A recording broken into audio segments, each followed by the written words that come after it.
Maya Chen pulled her old sweater tighter around her shoulders as she slipped through the heavy oak doors of room 301. The advanced piano classroom at Riverside Conservatory always felt like stepping into another world. Everything here cost more than her family made in a month. The grand piano in the center gleamed under the warm lights, its black surface so perfect she could see her reflection in it. She made her way to her usual spot in the back corner, hoping nobody would notice her worn-out sneakers squeaking against the polished floor. Her backpack, held together with duct tape in 3 places, looked completely out of place among the designer bags scattered around the room. Maya set down her folder of sheet music, the edges soft and bent from being carried everywhere. The other students were already gathered near the piano, their voices mixing together in excited chatter. Maya could hear bits of their conversation drifting back to her corner. "Did you hear about the summer program in Vienna? My parents signed me up last week," said Jessica, flipping her perfectly styled hair over her shoulder. She wore a cashmere sweater that probably cost more than Maya's entire wardrobe. "Oh, that's nothing," laughed Robert, adjusting his expensive watch. "I'm doing a private intensive with that famous teacher from Juilliard. Dad knows someone who knows someone." He spoke with the casual confidence of someone who had never worried about money a day in his life. Maya opened her folder and pretended to study her music. But really, she was listening. These conversations happened every day.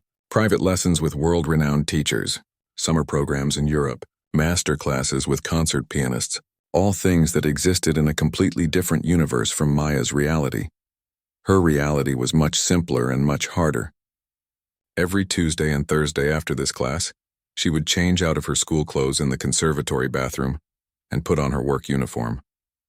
The bright yellow shirt with Danny's Diner printed across the front always felt like wearing a sign that said she didn't belong here. Then she would take 2 buses across town to start her shift, serving coffee and burgers until midnight. The money from the diner barely covered her textbooks and the small fees that even her scholarship couldn't eliminate.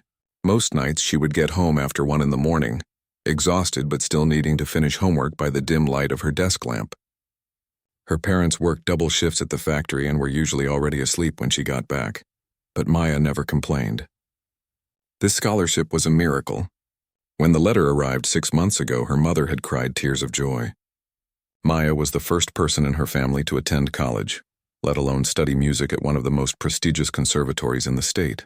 The full tuition scholarship covered almost everything, but almost wasn't quite enough. Professor Williams walked into the room, and the chatter immediately died down. He was a tall man with silver hair and sharp eyes that seemed to see everything. Maya had heard he used to perform with major symphony orchestras before becoming a teacher. His reputation was legendary, and getting into his advanced class was considered an honor. "Good morning, everyone," Professor Williams said, setting his leather briefcase on the desk. "I hope you've all been practicing diligently. Today we need to discuss the semester showcase." Maya felt her stomach drop. She had been dreading this moment for weeks. The showcase was the biggest event of the semester. Students would perform solo pieces in front of an audience filled with parents, faculty, and sometimes even talent scouts from major music programs.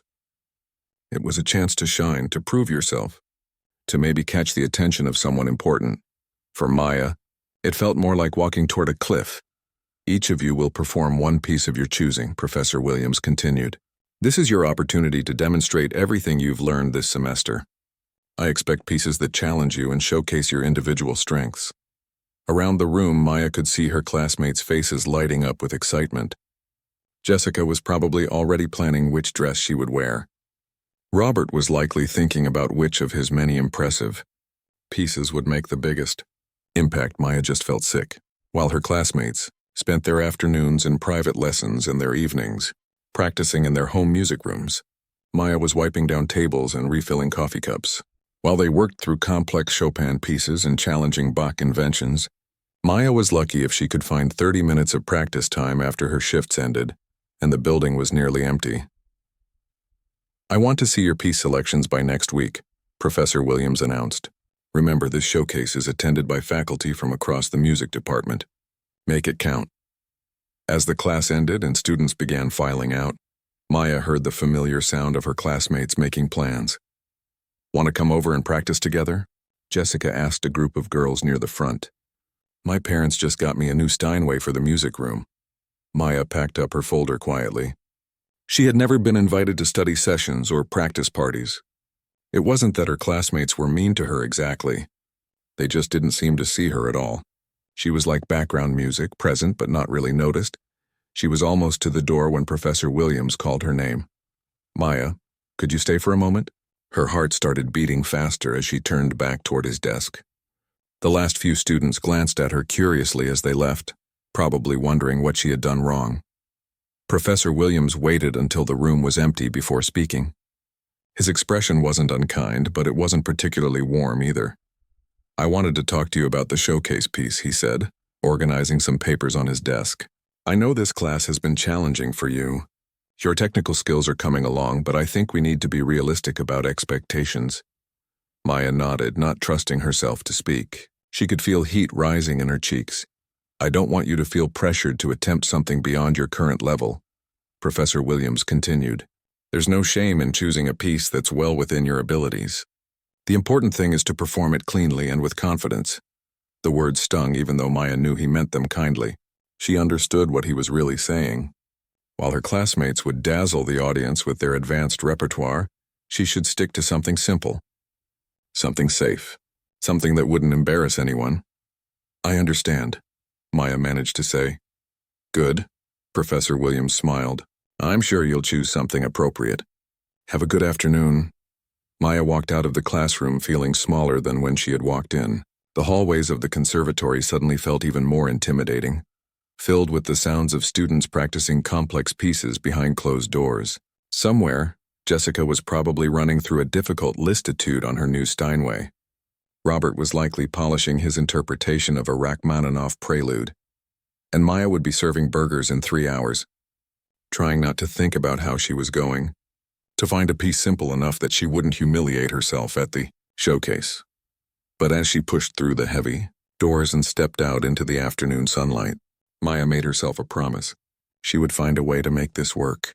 She had come too far to give up now. Maya spent the entire weekend staring at her small collection of sheet music spread across her bedroom floor. Each piece felt either too hard or too embarrassing. The intermediate books she owned were filled with simplified versions of classical pieces that her classmates had probably mastered in middle school. She picked up a Bach minuet and tried to imagine performing it at the showcase. In her mind, she could already see the polite but underwhelmed faces in the audience. Then she looked at a Chopin waltz that she had been working on for months but still couldn't play cleanly. Her fingers stumbled over the same passages every time. Monday morning came too quickly. Maya walked into Professor Williams's classroom, feeling like she was heading to her own execution. She had finally decided on the Bach minuet, simply because it was the only piece she felt confident she wouldn't completely mess up. The other students were already buzzing with excitement about their piece selections. Jessica had chosen a dramatic Chopin ballad that made Maya's stomach twist with envy. Robert was tackling a Brahms intermezzo that sounded incredibly complex even when he hummed a few bars. "I'm doing the Moonlight Sonata, third movement," announced David, a quiet boy who usually sat in the middle row. Even he had chosen something that sounded impossibly difficult to Maya's ears. Maya clutched her Bach minuet sheet music tighter and tried to shrink into her corner seat. Professor Williams called for attention and began going around the room, having each student announce their showcase piece. One by one, Maya listened to her classmates list impressive compositions that would surely dazzle the audience. Her turn was getting closer and her palms started sweating. "Maya?" Professor Williams looked at her expectantly. "Bach minuet in G major," she said quietly, hoping her voice didn't shake. There was a brief pause. She could feel several classmates exchange glances. The piece she had chosen was beautiful, but everyone in the room knew it was also very basic compared to what everyone else was attempting. "I see," Professor Williams nodded. "That's a lovely piece, very classical." The way he said it made Maya's cheeks burn. She spent the rest of the class period counting the minutes until she could escape. After class, she was shoving her music folder into her backpack when Professor Williams approached her desk. "Maya, could I see you in my office during office hours today?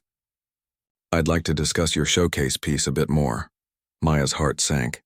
She nodded and mumbled something about being there at 3 o'clock. The rest of the day dragged by.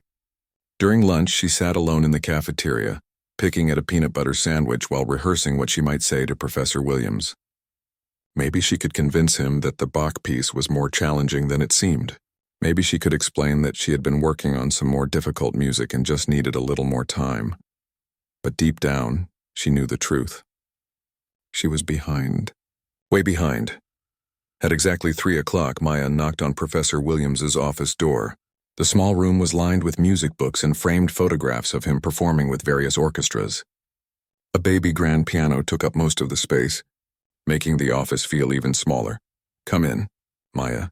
Have a seat." Professor Williams gestured to a chair across from his desk. Maya perched on the edge of the chair, her hands folded in her lap. "I've been thinking about your piece selection," he began, and Maya braced herself for what was coming next. "While the Bach Minuet is certainly a fine piece, I wonder if we might find something that would be an even better fit for you." He reached into his desk drawer and pulled out a piece of sheet music. Maya's heart stopped when she saw the title, Für Elise by Ludwig van Beethoven. Maya stared at the music in disbelief. This was the piece that beginning piano students learned. The piece that kids played at their very first recitals. The piece that her 8-year-old neighbor had recently mastered.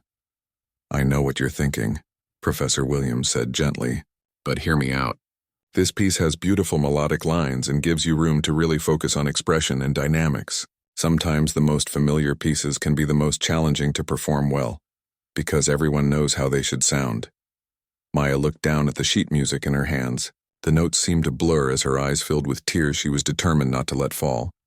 "I think this would be perfect for the showcase," Professor Williams continued. "It's well within your technical abilities, which means you can focus on musicality rather than worrying about hitting the right notes. The audience will appreciate a beautiful, heartfelt performance." Maya managed to nod and whisper, "Thank you. Excellent. I think you'll do wonderfully with this piece. The showcase is still several weeks away, so you'll have plenty of time to really make it your own." Maya left his office clutching the sheet music, feeling like she was carrying a sign that announced her inadequacy to the entire world. In the hallway, she passed 2 of her classmates discussing their pieces. "I'm so nervous about the Chopin," Jessica was saying. "The runs in the middle section are killing me." "You'll get it," her friend replied. "At least you're not attempting Rachmaninoff like Robert. That guy is insane." They walked past Maya without even glancing her way. The practice rooms were mostly empty at this time of day. Maya found an available room and sat down at the old upright piano. The bench creaked as she adjusted her position and placed the Für Elise music on the stand. She had played this piece before years ago, when she first started learning piano. Back then, it had seemed challenging and beautiful. Now it felt like a consolation prize.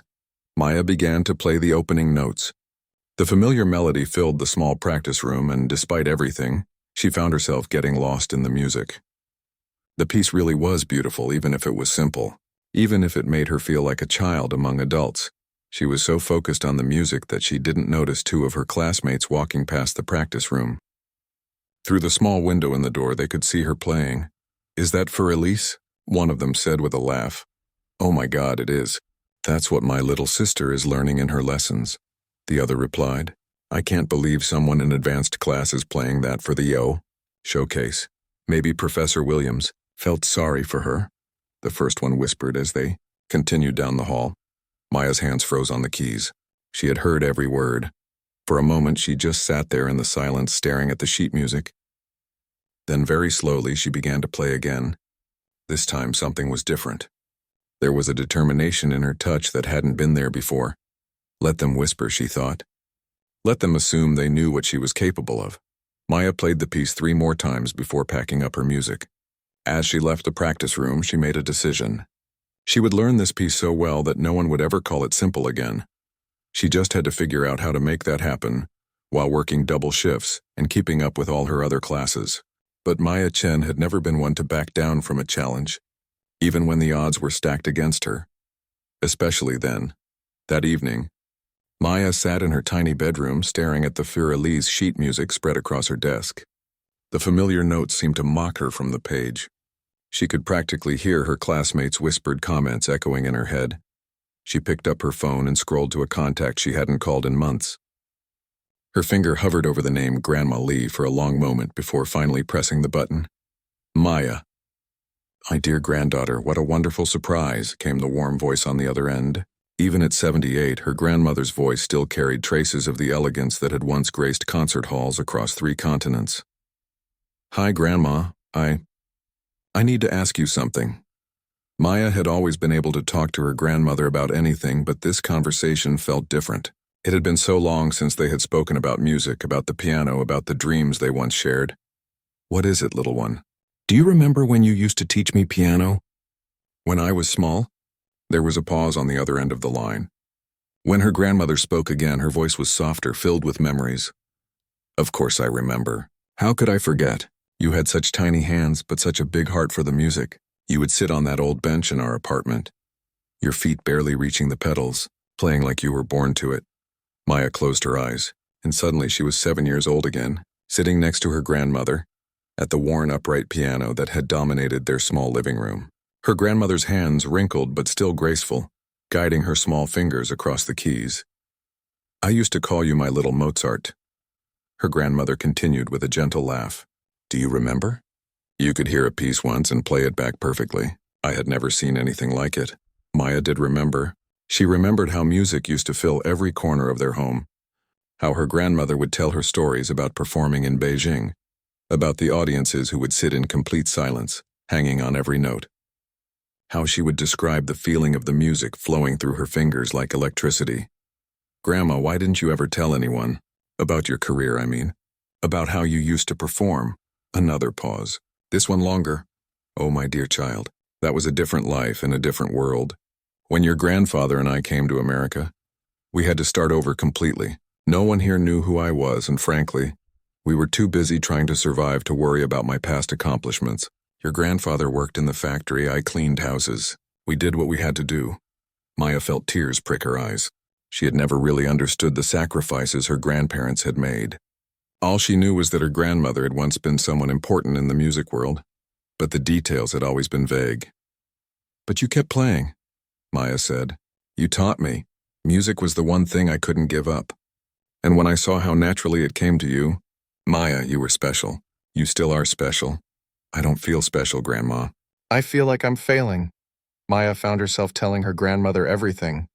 About the conservatory, about her classmates with their expensive lessons and perfect technique, about Professor Williams and the showcase and the humiliation of being given Elise to perform. Her grandmother listened without interrupting until Maya was finished. My dear granddaughter, she said finally, do you know why I stopped performing? The move to America? No, child. I stopped because I forgot why I started. I became so focused on impressing people, on playing the most difficult pieces, on proving myself, that I lost the heart of the music. The music became about me instead of flowing through me. Maya wasn't sure she understood. Tell me, Maya, what do you think of when you hear Elise? Maya thought for a moment. Everyone says it's too easy, too simple. It's what beginners learn. But that's where they're wrong. Do you know the story behind that piece? Maya shook her head even though her grandmother couldn't see her. Beethoven wrote it for a woman he loved. Some say it was Elise. Others believe it was someone else entirely. But the truth is, it doesn't matter who she was. What matters is that he poured his heart into every note. The piece isn't simple, Maya, it's pure. There's a difference. Something stirred in Maya's chest, a feeling she hadn't experienced in years. When I was your age, and her grandmother continued, I thought the most beautiful music had to be the most complicated. I spent years chasing pieces that would make people gasp, that would prove how talented I was. But you know what the audience remembered most? The night I played Claire Diaz Lune at the Shanghai Concert Hall. One of the simplest pieces in my repertoire, but I played it like my life depended on it. Like it was the only song left in the world. Maya found herself walking to her window, looking out at the lights of the city while her grandmother's words washed over her. Grandma, I haven't really played in years. Not really played. When we had to sell the piano, I know, dear one. I know. They had sold the piano when Maya was 12, when her father lost his job and they needed money for rent. Maya remembered the day the movers came to take it away. She had sat in her room crying while strangers carried away the instrument that had been the center of her world. But muscle memory doesn't forget, Maya, and your heart doesn't forget. The music is still in you, waiting. After they hung up, Maya sat in the silence of her room for a long time, Then very quietly she opened her laptop and searched for recordings of Für Elise on the internet. Not the simple versions that students usually played, but professional recordings, concert performances. She listened to version after version, hearing something different in each one. Some pianists played it sweetly like a gentle lullaby. Others brought out a melancholy that she had never noticed before. One recording by a pianist whose name she didn't recognize played it with such intensity that it sounded like a completely different piece altogether. Maya realized something that made her heart race. Für Elise wasn't just one piece. It was a canvas, and everyone who played it was an artist adding their own colors, their own story. She closed her laptop and looked at the sheet music on her desk with new eyes. The next morning, Maya arrived at the conservatory earlier than usual. The building was nearly empty, with only a few dedicated students already practicing in the early hours. She found an empty practice room and sat down at the piano. For the first time in years, she didn't think about technique or hitting the right notes or impressing anyone. She just played. The Für Elise that emerged from the piano that morning was unlike anything Maya had ever played before. Her fingers seemed to remember things she thought she had forgotten. Subtle variations in timing that her grandmother had taught her. Ways of shaping phrases that made familiar melodies sound fresh and new. By the time other students started arriving for their morning classes, Maya had been playing for 2 hours straight. She had taken Beethoven's simple piece and begun transforming it into something entirely her own, something that would make people stop and listen. Something that would remind her classmates that they didn't know her at all. The weeks leading up to the showcase passed in a blur of late night practice sessions and double shifts at the diner. Maya had developed a routine that would have exhausted most people, but somehow it energized her. Every spare moment was spent at the piano, and Für Elise was becoming something completely different under her fingertips. She practiced in the empty conservatory halls after her evening shifts, sometimes staying until the security guard had to ask her to leave. The night janitor, an older man named Frank, had started bringing her coffee around midnight when he saw her still bent over the keys. "You sure do love that piano," he would say with a kind smile. Maya would just nod and keep playing. Love wasn't the right word anymore. It was more like the piano had become part of her breathing, something she couldn't live without. Her interpretation of Für Elise had evolved far beyond anything she had imagined possible. She had discovered layers in the music that she was sure even Beethoven hadn't fully explored. Some nights she would play the piece 10 different ways, each version telling a different story. One version was light and playful, like a child skipping through a meadow. Another was dark and haunting, full of longing and loss. Her favorite was the one that seemed to capture everything she had ever felt about being different, about being underestimated, about having dreams that seemed too big for her circumstances. Her classmates had no idea what she was working on. During the day, when the practice rooms were busy with students preparing their complex pieces, Maya would run through simple scales or work on basic exercises. She kept her real work hidden, saving it for the quiet hours when no one was around to hear. Professor Williams checked in with her a few times, always with the same gentle but slightly patronizing tone. "How is the Beethoven coming along, Maya?" "Fine, Professor. I think I'll be ready." "I'm sure you will. Remember, the important thing is to play it cleanly. Don't try to do too much with it." Maya would nod and agree, all while knowing that she was planning to do everything with it. 3 days before the showcase, her grandmother called. "How are you feeling, little one?" "Nervous," Maya admitted, "but also excited. I've never felt this way about performing before." "That's because you're finally playing your music, not trying to play someone else's version of it. What if I mess up? What if people think I'm showing off?" Her grandmother was quiet for a moment. "Maya, do you know what the biggest mistake most performers make?" "What?" "They play for the audience instead of playing for the music. The audience can always tell the difference. When you step onto that stage tomorrow night, don't think about impressing anyone. Just think about telling your story." The night of the showcase arrived with unseasonable warmth for November. Maya arrived at the conservatory 3 hours early, her one good dress carefully pressed and her hair pulled back in a simple bun. She didn't have fancy jewelry or expensive shoes like her classmates would wear, but she felt different, more confident than she had in months. The concert hall was already buzzing with activity.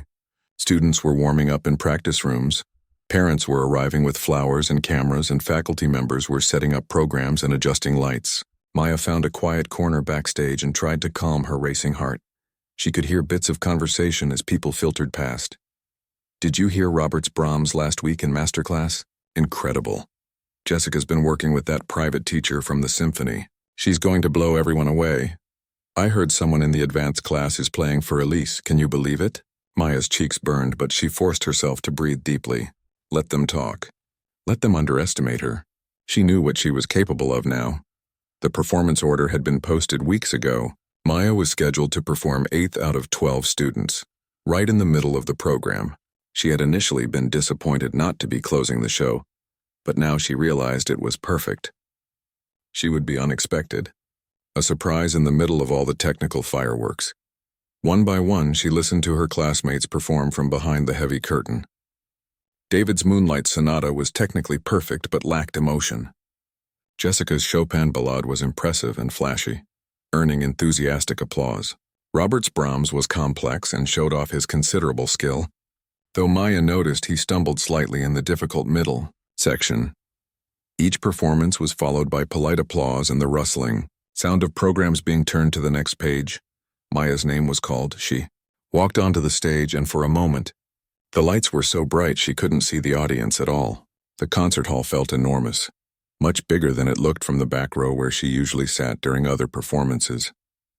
The grand piano sat in the center of the stage like a sleeping giant, its black surface reflecting the lights above. As her eyes adjusted, she could make out faces in the audience. Proud parents with their phones ready to record, faculty members with their arms crossed, evaluating each performance with critical eyes, other students who had already performed, still in their formal clothes, scattered throughout the seats. And there, in the very back row, Maya spotted a familiar figure. Her grandmother had somehow made it to the performance, wearing her best dress and sitting up straight with the posture of someone who had spent decades on stages like this one.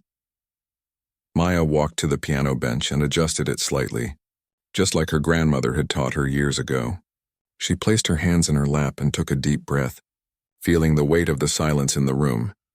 She could practically feel the audience settling back in their seats, preparing for a brief, pleasant interlude before the evening's more challenging pieces.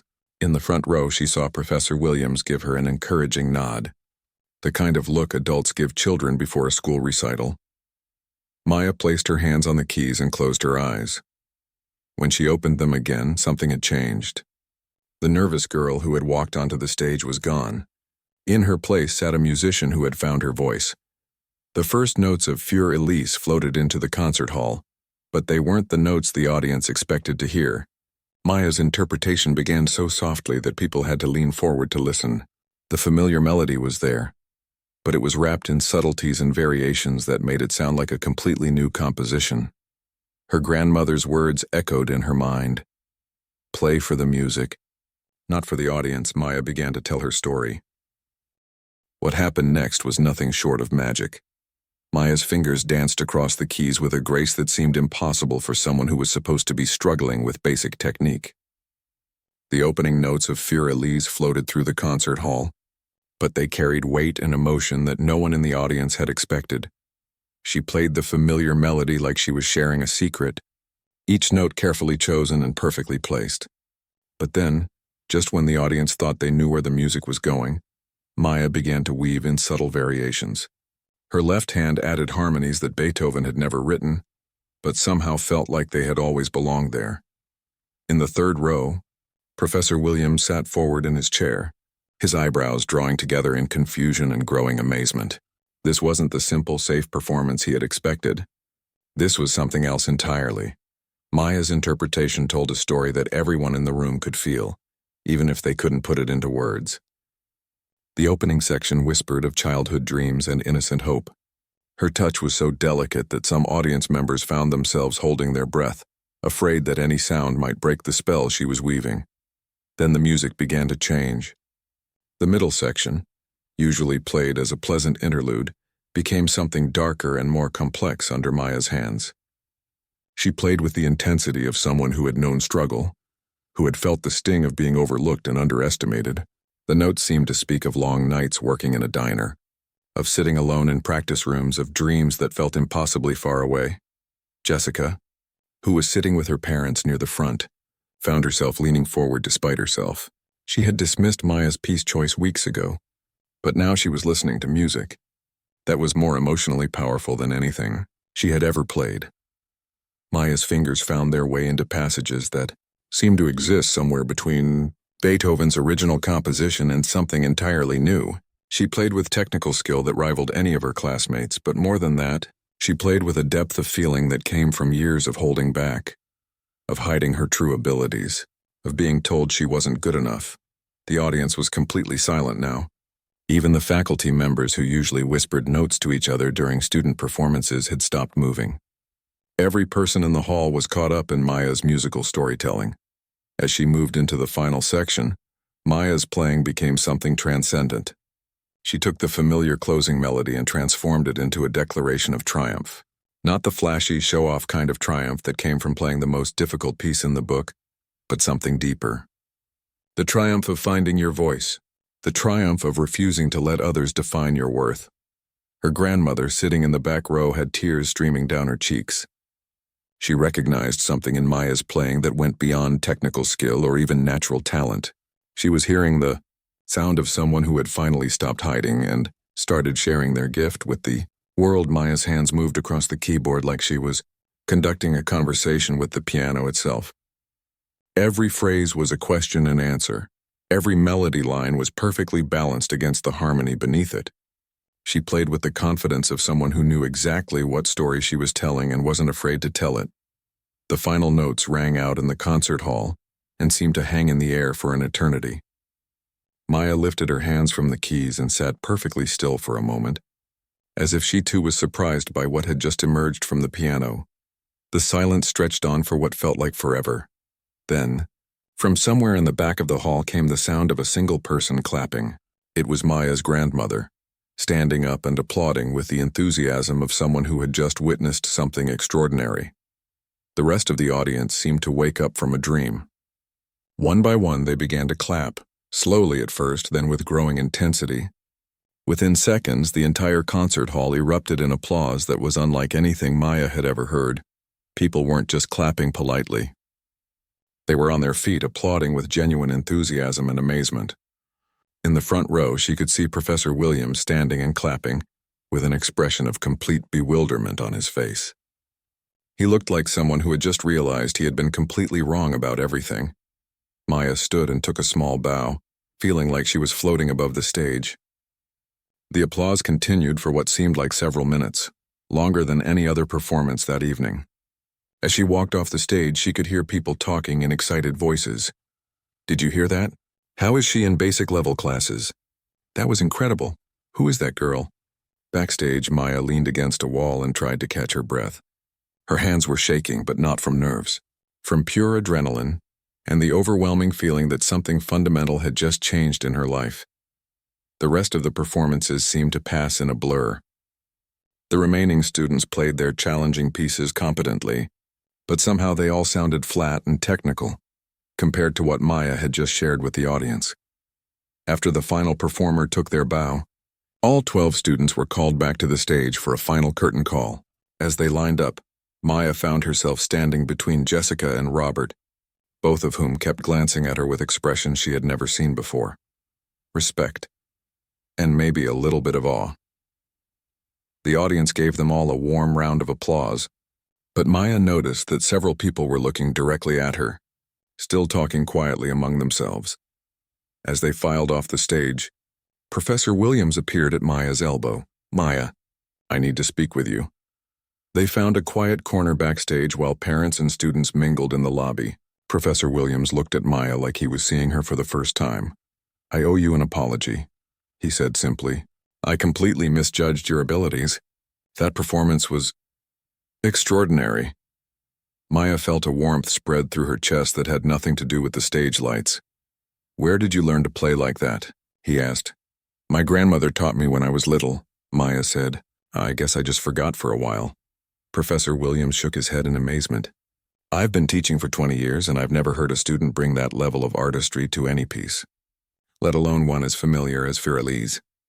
You have a rare gift, Maya. Later, as the crowd in the lobby began to thin out, Maya made her way to the back of the hall where her grandmother was waiting. The elderly woman wrapped her granddaughter in a hug that smelled like jasmine tea and old sheet music. "I am so proud of you," her grandmother whispered. "Not because you played beautifully, though you did. I'm proud because you finally played like yourself." Maya hugged her back, feeling like a puzzle piece that had finally found its proper place. As they walked out of the conservatory together, Maya realized that everything was different now.